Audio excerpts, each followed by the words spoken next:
"Get your hands off that seat. You do not belong in this cabin." The sound of the slap cracked through the cabin like a dropped glass, and for 3 full seconds nobody breathed. A leather portfolio hit the carpet. Papers slid under the seats, and Marcus Whitfield, 56 years old, sat very still with his cheek burning red, one hand resting flat on his knee as if he were holding himself down by force. Deborah Reyes stood over him with her arms folded, chin lifted, the posture of a woman who believed she had just done something righteous. "People like you always find a way onto planes that were never meant for you," she said, loud enough for row after row of first-class passengers to hear her over the hum of the auxiliary power unit. Marcus did not answer right away. He looked down at the papers scattered across the aisle carpet. Architectural renderings, a stack of scholarship applications with a rubber band still half attached, a single boarding pass face down near his shoe. He picked up the boarding pass first. Not the papers with his name printed 12 different ways across the letterhead. The boarding pass. As if that single scrap of proof mattered more to him right now than anything else in the cabin. A woman in seat 2C lowered her reading glasses to get a better look. A retired dentist in 3A set down his newspaper without folding it, the way people do when they suddenly need both hands free. Someone 3 rows back had already turned their phone sideways and was recording, thumb trembling slightly over the red button. Nobody said a word in Marcus's defense. Deborah mistook the silence for agreement. She always did. "You have exactly 1 chance to walk off this aircraft before I call ramp security, and have you removed in handcuffs," she said. And there was something almost cheerful underneath the threat, like she'd been waiting all morning for a moment, exactly like this one. Marcus finally looked up at her. His voice, when it came, was even. Quiet enough that people leaned forward to catch it. "I bought this seat," he said, 3 hours ago. Direct from the airline. Deborah laughed, and it wasn't a nervous laugh. It was confident, dismissive, the laugh of someone who had already decided how this story ended. "Sweetheart," she said, "men who fly private don't dress like they slept in a bus station. Now get up." Nobody in that cabin, not the dentist, not the woman with the reading glasses, not the young man recording with shaking hands, had any idea that within the next 40 minutes, those 11 words would end a 19-year career, expose a pattern going back years, and force one of the fastest-growing regional charter companies in the Midwest into a reckoning. It would spend the next 12 months trying to survive. Outside, the afternoon sun threw long silver reflections off the fuselage, parked on the executive apron at Chicago Executive Airport in Wheeling, 25 miles northwest of the Loop. Ground crews moved fuel lines with the practiced calm of people who had done this 10,000 times. A line of black SUVs idled near the FBO building, engines running, drivers waiting with their hands folded on the wheel. Private aviation ran on discretion. That was the entire business model. Nobody outside ever needed to know who was on board or why. Inside the cabin, discretion had already been broken, along with something harder to name. Marcus Whitfield did not look like a man who belonged on a Gulf Stream. His work jacket had a frayed collar and a faded patch on the left sleeve where a company logo had been picked off years ago. His shoes were clean but resoled twice. He wore no watch, no rings, no branded anything. To a stranger's eye, he looked like a man who fixed things for a living, and in a way, he was. He had simply spent 30 years fixing things. People didn't expect a black man from the South Side to be capable of fixing. Broken supply chains, failing hospitals, a housing development in Englewood that 3 previous developers had walked away from. He had learned, somewhere around year 2, of building something out of nothing, that people revealed exactly who they were within the first 90 seconds of meeting him. Long before he ever said a word about what he did, what he owned, or what he was worth. He never corrected the assumption early. He watched instead. It had become, without his ever choosing it exactly, a kind of quiet test he ran on the world. 2 rows back, a young financial analyst named Billionaire gripped the edge of her tablet so hard the aluminum case left a mark on her palm. She had boarded 11 minutes earlier expecting a routine 90-minute hop to Teterboro for a closing meeting. Instead, she was watching a woman who hadn't asked for identification, hadn't checked a manifest, hadn't so much as glanced twice at a boarding confirmation before deciding a grown man did not belong in his own seat. Priya looked around the cabin, waiting for someone, anyone, to say something. The dentist looked back down at his unread newspaper. The woman in 2C slid her glasses back up her nose and stared very hard at the seat back in front of her. The silence in that cabin had a weight to it, the specific, suffocating weight of a room full of people who each privately believed someone else would step in first. Deborah crouched, grabbed the leather portfolio by its strap, and shoved it 3 feet down the aisle with the flat of her foot. "You're holding up the whole flight," she said, not even looking at him now. Already moving on to the next indignity like it was nothing at all. Marcus rose slowly. He was taller than people expected once he stood, though his shoulders stayed loose, unthreatening, almost apologetic in their posture. "I'd ask you not to touch my property again," he said, and his voice had not changed pitch even slightly. Deborah stepped in close enough that only inches separated them, close enough that Priya actually gasped audibly.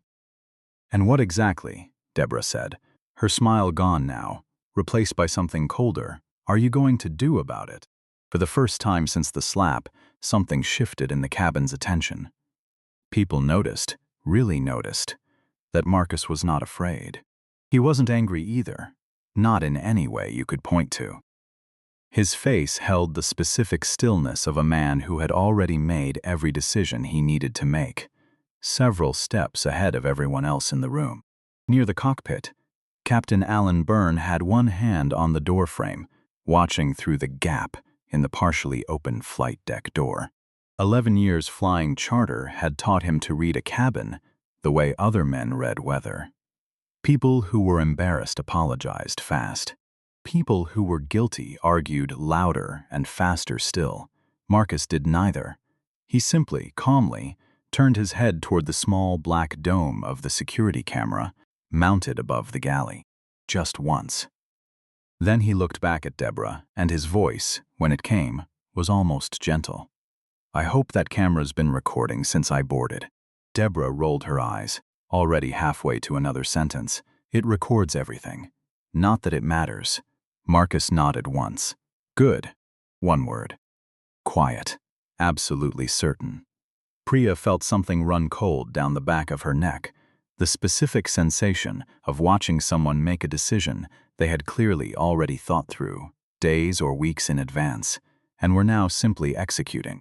She had no idea yet who Marcus Whitfield actually was. But for the first time since boarding, she was completely certain that Deborah Reyes had just made the worst mistake of her professional life and somehow didn't know it yet. Keep that camera in mind. It is going to matter more than anyone in that cabin could possibly imagine. Deborah folded her arms tighter, chin lifted another half-inch, the posture of someone doubling down rather than reconsidering. "You still haven't told me what you're doing on this aircraft," she said. Marcus met her eyes without flinching. "I have a closing meeting in New Jersey. 11 investors. 240 units of affordable housing riding on a signature at 4 o'clock. "Not on this flight, you don't," Deborah said, and there was real conviction in it now. The conviction of someone who genuinely believed she was protecting something. "I've worked charter aviation for 16 years. I know exactly who's supposed to be sitting in these seats." The words landed heavy across the cabin. An elderly man in seat 4B, a retired federal judge named Walter Osei, though nobody on that plane knew that yet, folded his newspaper down slowly and set it on his lap, the specific motion of a man who has spent 4 decades watching pride disguise itself as certainty. Marcus noticed him. He also noticed Through the small oval window, a young ramp agent standing frozen near the wingtip, staring up into the cabin with the particular stillness of someone who senses trouble before they can name it. Word traveled fast on a private apron. Raised voices always did. Marcus's mind drifted, just briefly, 31 years back, to a lobby on Michigan Avenue, where a receptionist had once refused to buzz him up because she assumed the young man in the discount store suit was there to deliver a package, not to pitch a redevelopment loan to a room full of bankers' bears. That afternoon had rearranged something permanent in him. He had made himself one promise that day, and he had kept it every single day since. Never let bitterness win. Never forget exactly what that particular kind of dismissal feels like from the inside. Never, under any circumstances, do it to somebody else. Success had given him considerably more money than he ever expected. That promise was the thing that let him sleep at night.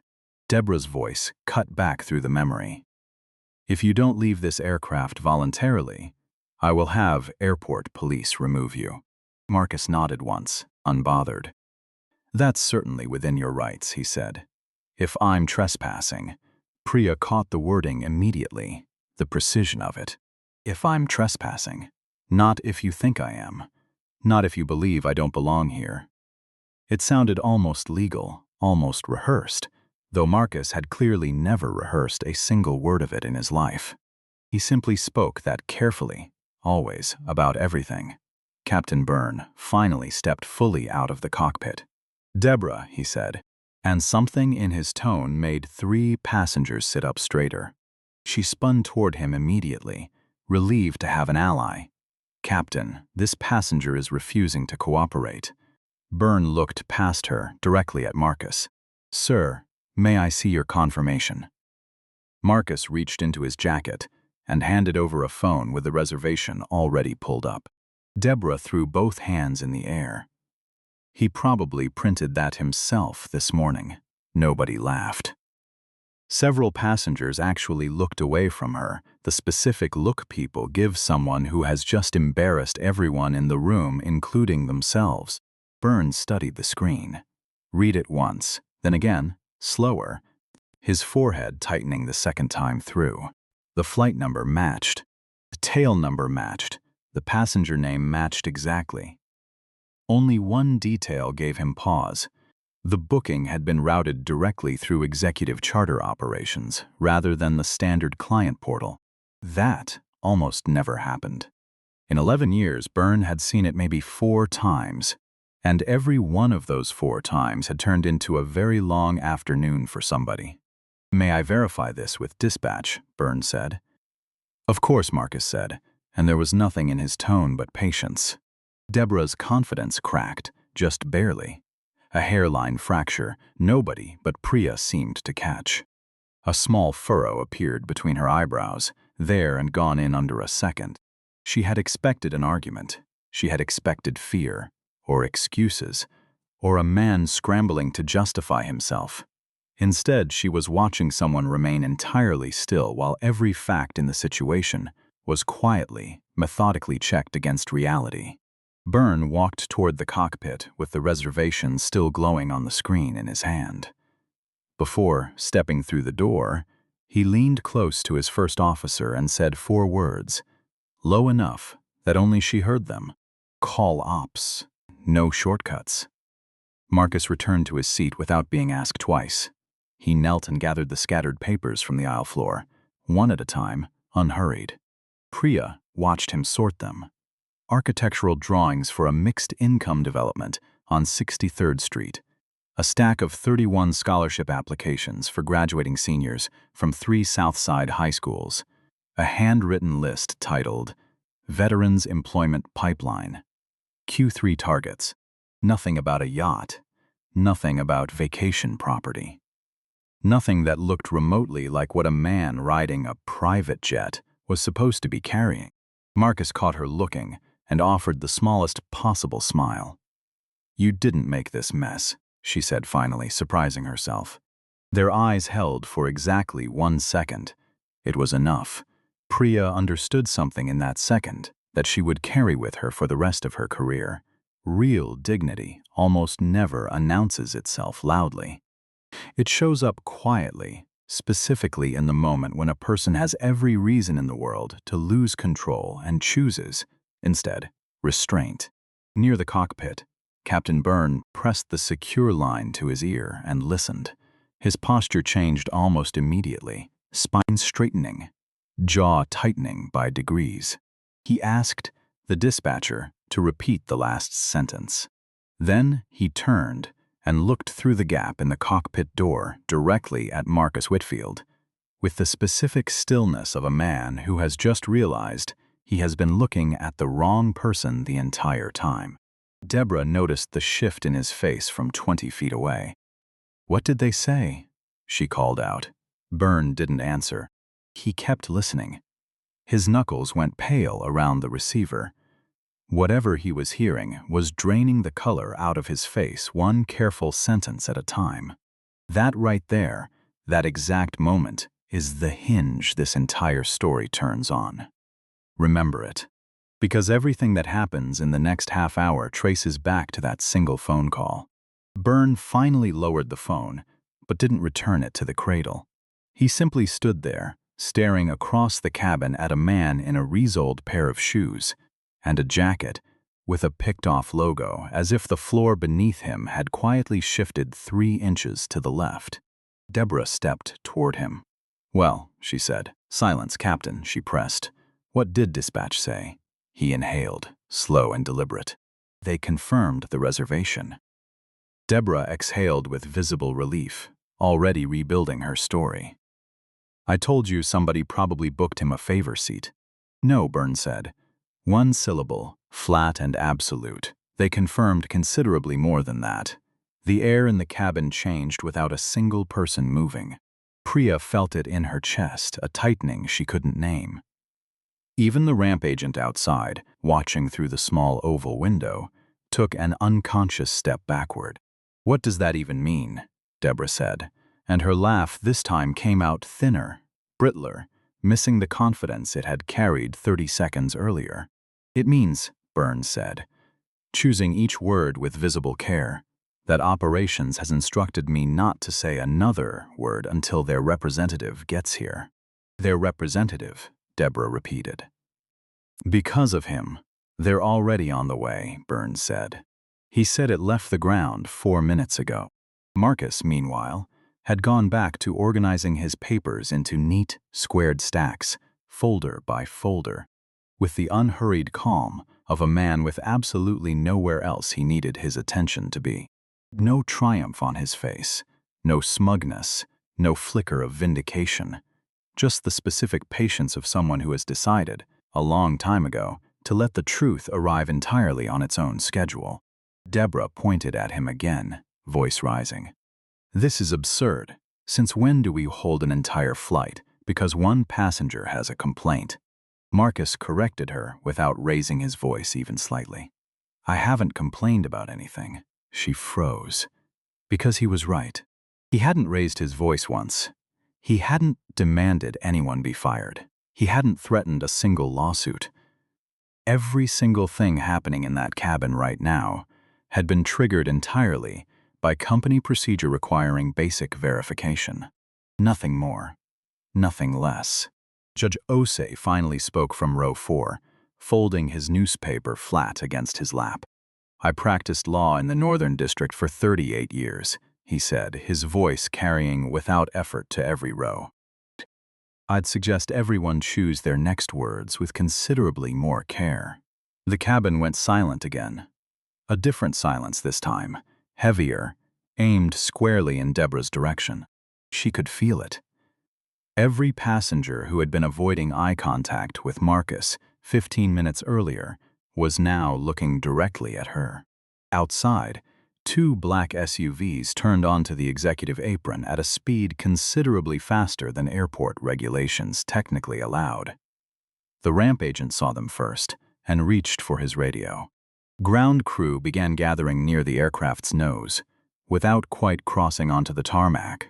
The specific hovering of people who sense they're about to witness something they'll be talking about, at dinner for the next month. Inside, Marcus zipped his portfolio closed. Priya couldn't hold the question in any longer. "Mr. Whitfield," she said, "why didn't you just tell everyone who you are the second this started?" He looked up at her, and something in his face softened. "Would it have changed how I was treated in that first 30 seconds?" he asked. She opened her mouth to answer and then stopped because she already knew. Yes, obviously yes. It would have changed everything, instantly, completely. He nodded as if he'd heard the answer she never said out loud. "That's exactly why," he said. "Respect that only shows up once you learn someone's net worth was never respect to begin with." Judge Osi allowed himself the faintest smile. "Remember that sentence," he said to Priya. "You'll want it later." She did remember it.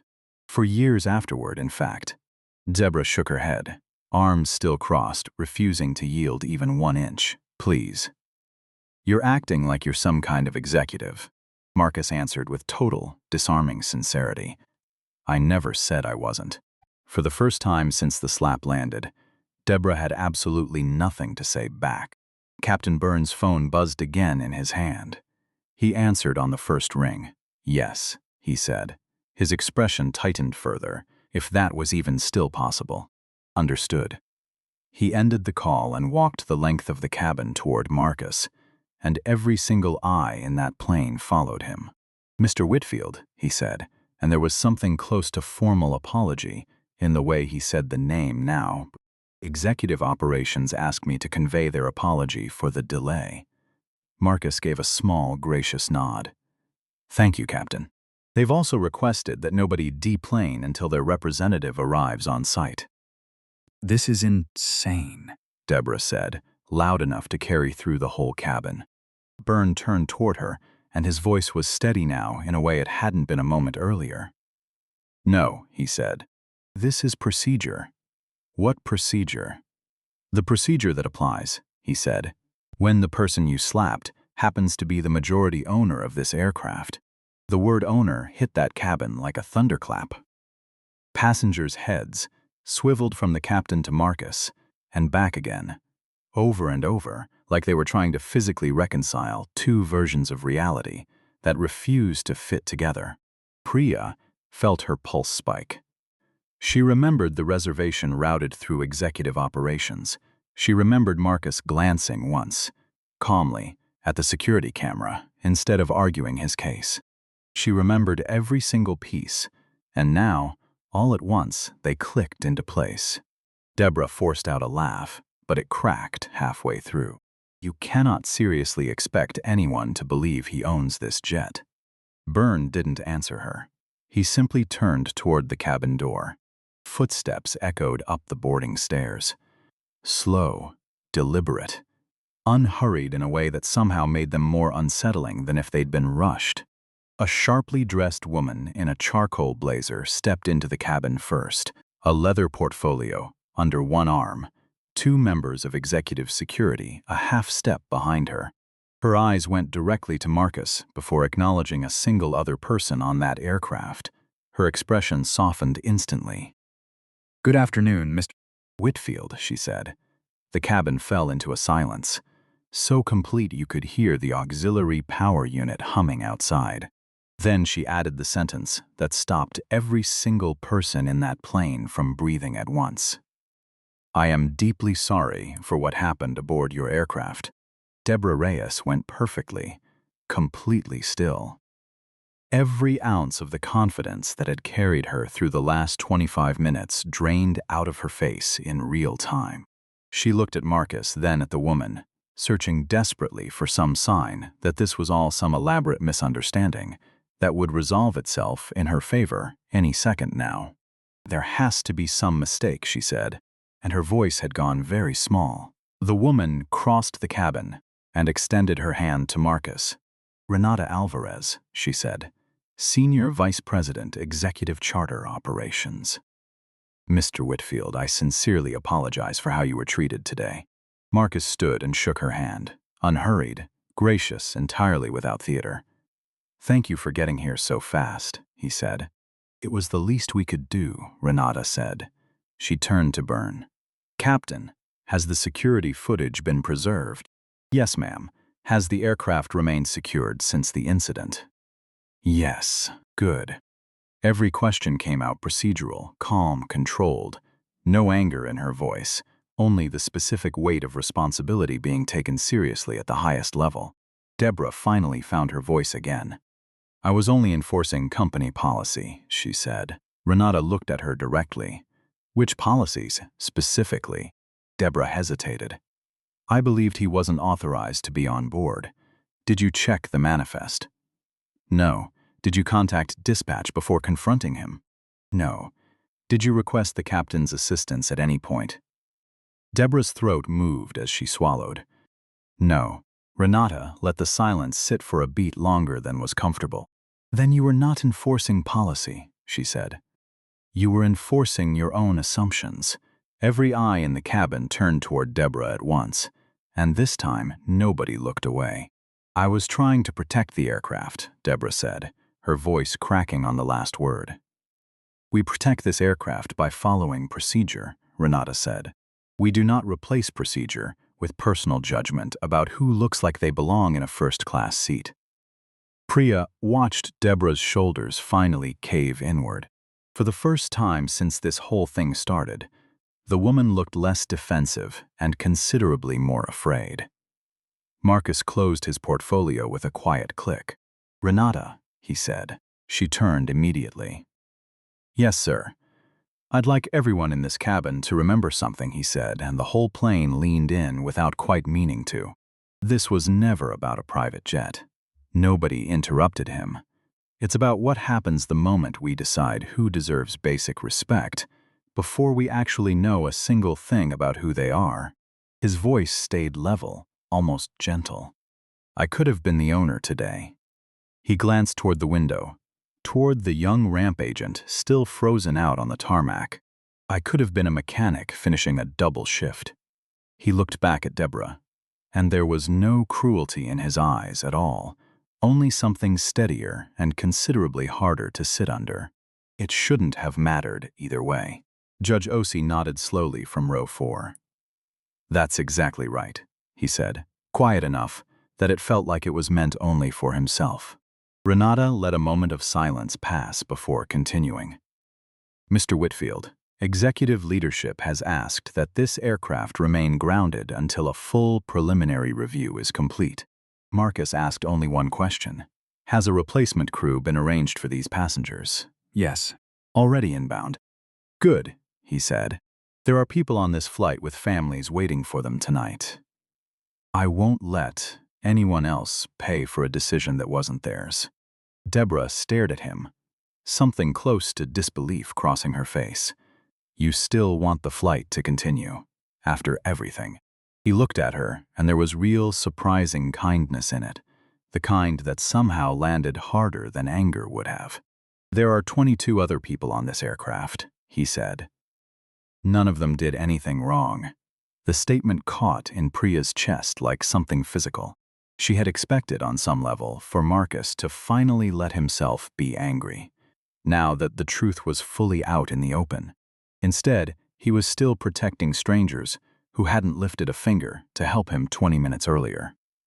Renata turned to 2 members of her security team. "Please escort Ms. Reyes to the terminal," she said. "Human resources will be in contact within the hour." Deborah's composure finally broke completely. "This isn't fair," she said, voice rising, cracking around the edges. "I've worked for this company for 16 years. 16 years, and one bad 5 minutes is going to end all of that." Marcus spoke before Renata could answer, and his voice, for the first time all afternoon, carried something with real weight behind it. "It wasn't 5 minutes," he said.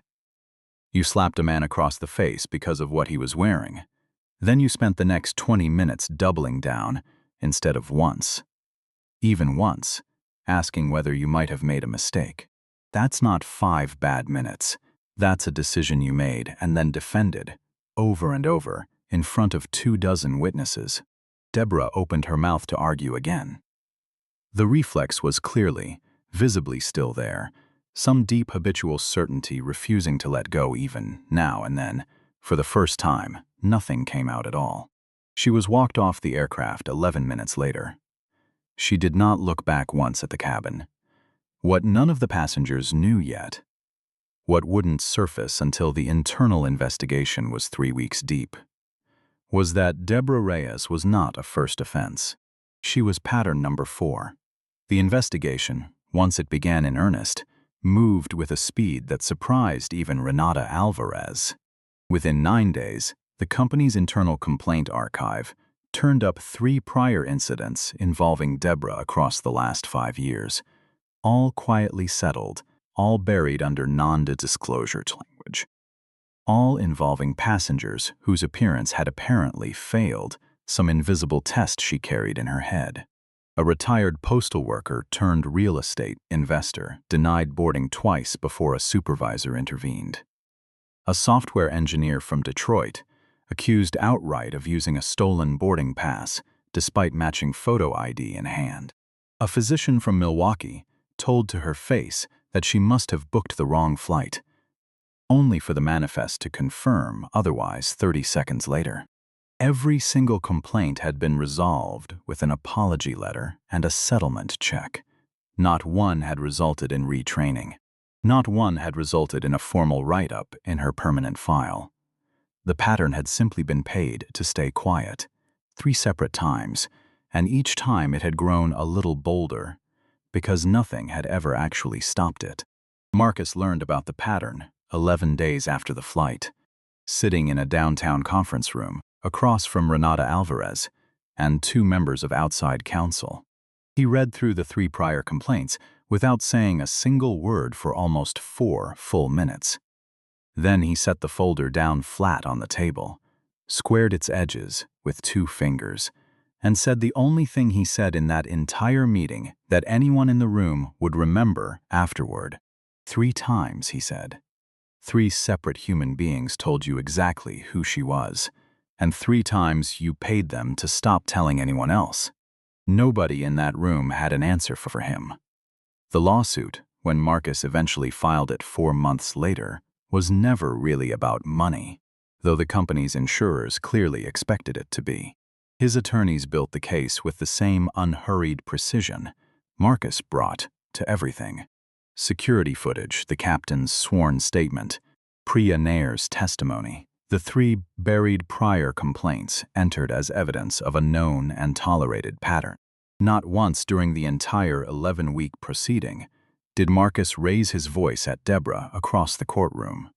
Not once did he attack her character beyond exactly what the evidence supported. That restraint, more than almost anything else, was what the judge would later comment on directly in the written opinion. When Deborah finally took the stand, her voice shook from the first question. She admitted she had never checked the manifest. She admitted she had shoved his property down the aisle. She admitted quietly to the slap itself, staring down at her own hands the entire time. Then she stopped speaking for nearly 10 full seconds, long enough that the court reporter actually looked up from her machine, before finally turning to look at Marcus directly for the first time in the entire trial. "I thought I knew exactly who you were," she said. Marcus answered from the witness stand, and his voice carried no cruelty in it at all, only the plain weight of the truth. "No," he said. "You thought you knew what I was worth, and you were wrong about that too, because it was never the number that mattered in the first place." The words sat in that courtroom for a long moment. Deborah nodded slowly, and something in her face finally, genuinely cracked open. "You're right," she said, barely above a whisper. The case concluded faster than either legal team had predicted. The physical evidence left almost no room for dispute. The court found Deborah Reyes liable for battery and awarded damages consistent with both the incident itself and the demonstrated pattern of prior conduct the company had spent years quietly burying. The dollar figure itself mattered far less to Marcus than the written opinion the judge issued alongside it. An opinion that stated, in language sharper than most civil rulings ever bother with, that every person carries equal dignity regardless of appearance, profession, or perceived social standing, and that a company which chooses to pay for silence 3 separate times bears real responsibility for what that silence eventually allows to happen a 4th. The opinion also specifically commended the company for preserving the footage, cooperating fully once the truth surfaced, and beginning meaningful structural reform, rather than obstructing the process the way its own legal instincts had clearly wanted to at first. Outside the Dirksen Federal Courthouse on Dearborn Street, reporters pressed forward with their microphones raised. One called out over the crowd, "Mr. Whitfield, do you feel like you won today?" Marcus stopped walking. He looked around at the small crowd gathered on the courthouse steps, and for a moment he said nothing at all. "Did anyone win?" he finally said. "A woman lost 16 years of a career. A company lost a meaningful piece of its customers' trust. 22 passengers lost a flight that should have been ordinary and instead became something they'll be telling people about for the rest of their lives." He paused. "The only thing worth calling a win is that we learned something before somebody got hurt even worse than this." Another reporter raised her hand. "Will the company actually follow through on reform, or is this just a headline?" "We've only just started," Marcus said, and there was no performance in the way he said it.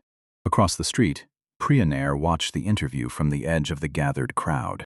She had recently accepted a seat on the company's newly formed Customer Experience Advisory Council.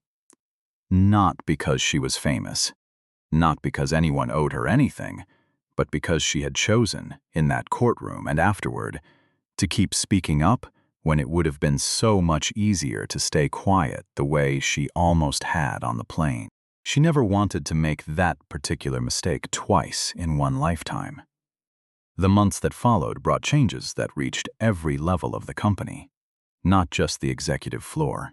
New training rolled out to every single frontline employee, built around real recorded case studies, rather than abstract policy language nobody actually remembered a week later. An anonymous reporting line was overhauled and made genuinely easy to use for the first time. Managers were required by new written policy to investigate patterns across employee files rather than treating each complaint as an isolated, disconnected incident.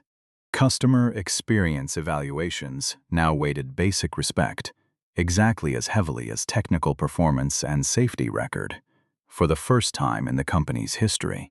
Employees noticed the shift almost immediately. Passengers noticed it even more. Captain Alan Byrne became one of the strongest voices in the new training program, eventually training new hires himself. He liked to open every session with the exact same line. "The most dangerous assumption in aviation," he'd tell them, "is believing you already have all the facts you need." Then he'd let it sit for a second before adding, "Turns out that's just as true on the ground as it is at 35,000 feet. Deborah Reyes never worked in aviation again. 9 months after the trial ended, she sent Marcus a handwritten letter. No excuses in it anywhere, no attempt to argue her side one more time, only a plain, direct apology. She wrote that losing her career had forced her finally to sit with habits she'd spent 16 years never once questioning. She had started volunteering, she wrote, at a community center on the West Side, speaking to teenagers about exactly the kind of snap judgment that had ended her career, and hurt a man who had done absolutely nothing to deserve it. Marcus never responded publicly. He mailed back a short note of his own, 4 sentences long. "I hope this next chapter helps someone avoid the mistake you made," he wrote. "Forgiveness doesn't erase what happened.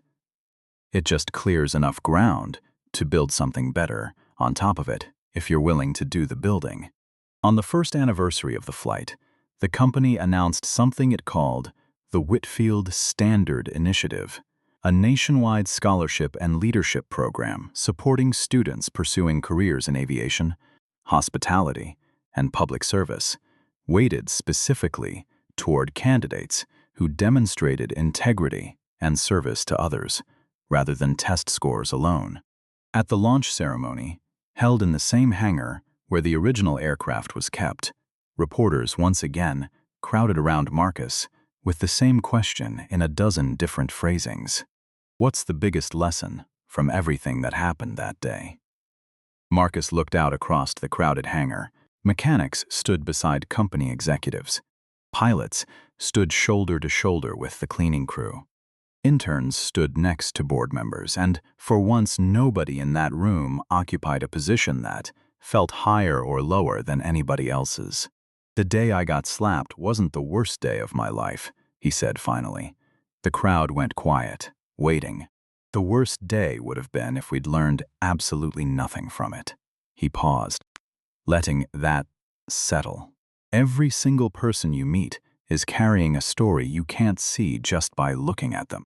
Give them their dignity before you ever learn their name, not after.